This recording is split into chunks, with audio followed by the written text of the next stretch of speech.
Norway is about to change the way people think about infrastructure. With a $47 billion investment, the country is turning its E39 coastal highway into one of the most ambitious engineering projects in Europe. A road that will cut travel time in half and push the limits of design and technology. If you enjoy deep dives into stories like this, consider subscribing so you don't miss the next one. But the E39 is only the beginning.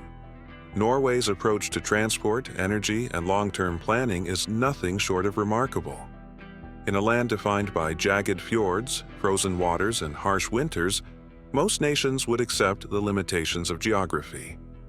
Norway chose a different path, one of innovation, diversification, and sustainability. This is the story of how a small country turned some of the toughest terrain on Earth into a showcase of world-class infrastructure. Norway's landscape is breathtaking, but it is also brutal. Towering fjords slice deep into the coastline, waterfalls crash down steep cliffs, and long winters bury towns under snow and ice. For most countries, this kind of terrain would be an obstacle too big to overcome. For Norway, it became a challenge to master. Every kilometer of road, every tunnel, and every bridge has to fight against nature's extremes. Building a reliable transportation system here means more than just connecting cities. It means taming the environment without destroying it. That is why Norway never relied on a single solution. Instead, it built a diverse network designed to adapt to the peculiarities of each region, whether in the industrial south, the fjord-heavy west, or the thin northern corridor that stretches into the Arctic Circle. This philosophy of adaptation has turned Norway into a global example of how to balance geography, technology, and human needs. To understand Norway's success, you need to look at the four pillars that hold its transportation system together: roads, railways, airports, and ferries.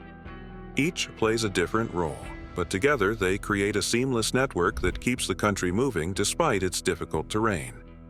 Norway has built nearly 94,000 kilometers of paved roads, stitched together by more than 1,000 tunnels that pierce through mountains and fjords. These roads connect even the most isolated towns, proving that geography is no excuse for isolation. In fact, Norway now rivals Switzerland in sheer tunneling expertise. Rail lines cover about 4,200 kilometers, mostly concentrated in the south where the population is densest. The jewel of this system is the Follow Line project, a high-speed double-track tunnel running 22 kilometers between Oslo and the nearby hub of Ski. Once complete, it will carry passengers in and out of the capital nearly around the clock. For a country with just 5 million people, Norway operates an astonishing 52 airports. To put that in perspective, the UK, with 68 million people, has fewer. Domestic air routes are vital. 4 of Europe's busiest passenger flights are actually within Norway, linking Oslo to Trondheim, Bergen, Stavanger, and Tromsø. And then there are the ferries, the most iconic form of Norwegian transport. With over 700 ports and 32 major hubs, ferries are essential for half the population living along the western coast. They carry food, freight, and people through narrow fjords where no road or rail could ever reach. What makes Norway's transport system so remarkable isn't just the scale of its projects, but the way they all fit together. Roads fill the gaps between railways, airports bridge vast distances, and ferries thread through fjords where nothing else can pass. It's a puzzle in which every piece matters. This approach is especially important in a country with low population density. A single high-speed rail line or a new highway can't cover everyone's needs. Instead, Norway invests in multiple modes of transport, layering them so that no community is left behind. Maps of the country show it clearly.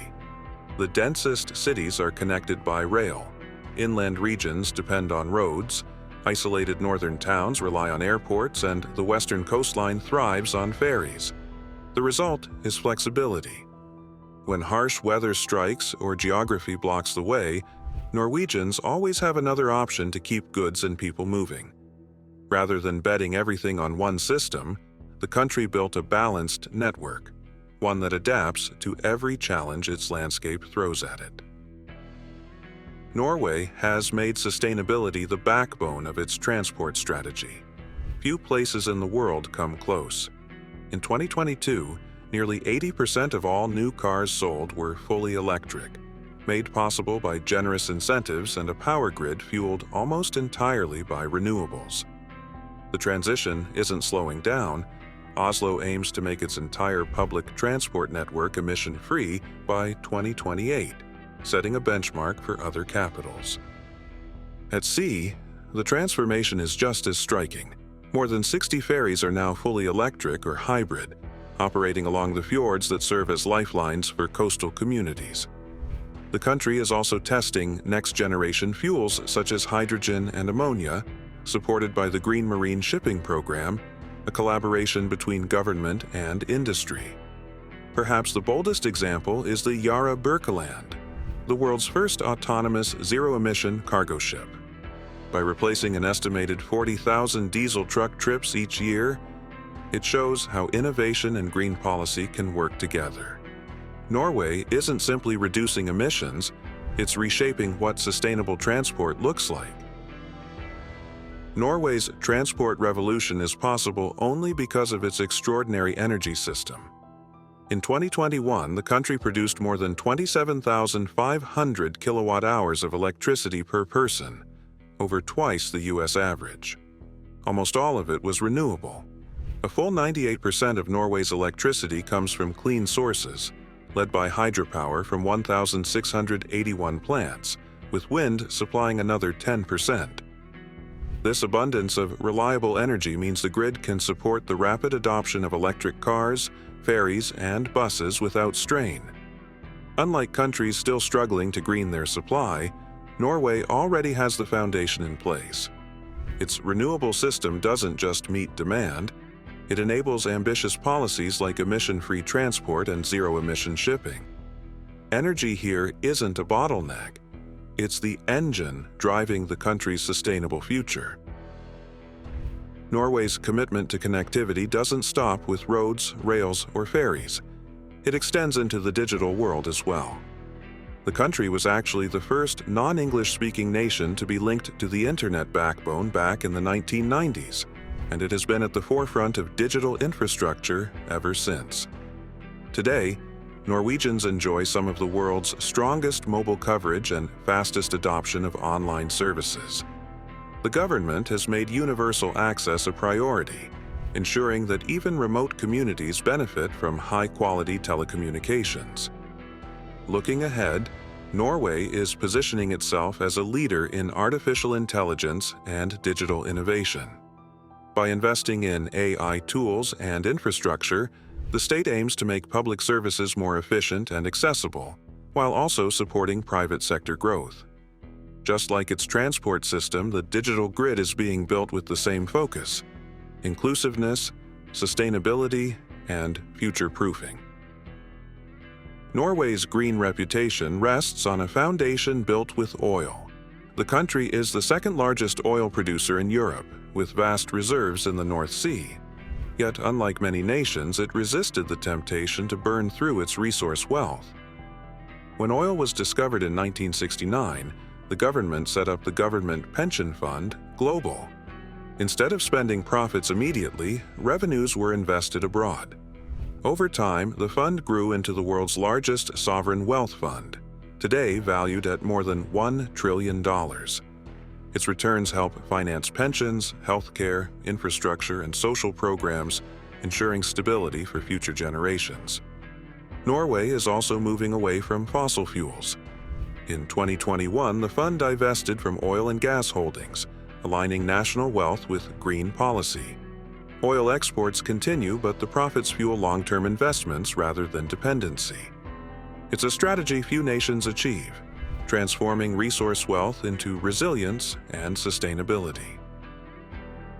It's easy to see Norway today as a wealthy, advanced nation. But just a few generations ago, the picture was very different. Before oil was discovered in 1969, Norway was among the poorest countries in Europe, with limited industry and modest living standards. Its rugged geography made farming difficult, and opportunities for growth were scarce. The oil boom could have been a curse, as it has been for many resource-rich nations. But Norway chose discipline over quick profits.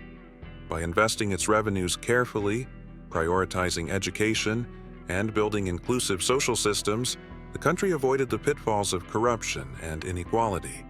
The result is a nation that consistently ranks at the top of human development and inclusiveness indexes, combining economic strength with social fairness.